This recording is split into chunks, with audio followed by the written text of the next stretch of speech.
KPU RI menggelar debat ketiga Capres Pemilu 2024 yang diikuti oleh 3 Capres di Istora Senayan, Jakarta, Minggu pukul 19.00 waktu Indonesia Barat. Debat yang diikuti oleh Capres untuk kedua kalinya itu mengangkat tema pertahanan, keamanan, hubungan internasional, globalisasi, geopolitik, dan politik luar negeri. Kita membangun Indonesia. Dikutip dari kantor berita Antara, pada debat ketiga itu Capres nomor urut 1 Anies Baswedan mengkritik Kementerian Pertahanan yang dipimpin Prabowo Subianto.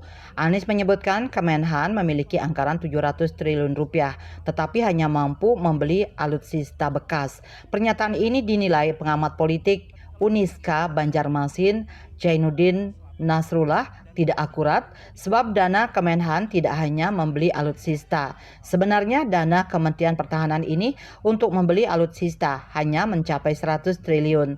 Yang menyebut 700 triliun rupiah adalah anggaran untuk 5 tahun. Sementara itu pengamat sosiologi Universitas Lambung Mangkurat Nasrullah menyatakan data Anies keliru. Ia pun mengatakan debat ketiga terlalu banyak tema yang diangkat sehingga tidak ada yang tuntas, termasuk soal klaim Anies. Selain itu, lanjut Nasrullah, Anies yang langsung menyerang Prabowo terbaca hanya ingin menguasai panggung. Sementara itu pengamat militer Alman Helfas Ali menyoroti pentingnya para calon presiden capres peserta pemilu 2024 menyesuaikan aspirasi mereka terkait penguatan pertahanan dengan kapasitas fiskal negara Indonesia. Ia juga memahami masing-masing capres memiliki program unggulan di setiap sektor, baik pertahanan, keamanan, dan ketertiban, ekonomi, fasilitas umum, perumahan, dan sebagainya. Namun mengutip data APBN dari tahun 2016 sampai 2023, Alman mengatakan bahwa belanja pemerintah selama periode tersebut lebih banyak diprioritaskan untuk sektor-sektor terkait ekonomi dan kesejahteraan masyarakat. Artinya, lanjut Alman, kapasitas fiskal tersebut sangat tergantung dengan pertumbuhan ekonomi. Sementara itu, anggaran pemerintah untuk pertahanan selama ini tidak pernah masuk dalam 5 besar prioritas belanja.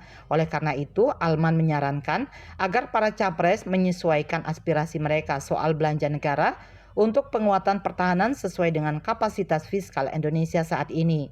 Pada rancangan anggaran pendapatan dan belanja negara RAPBN 2020-2024, anggaran Kementerian Pertahanan sebesar 131,9 triliun. Sedangkan untuk program modernisasi alat utama sistem senjata alutsista, non-alutsista, serta sarana dan prasarana pertahanan senilai 35,88 triliun rupiah.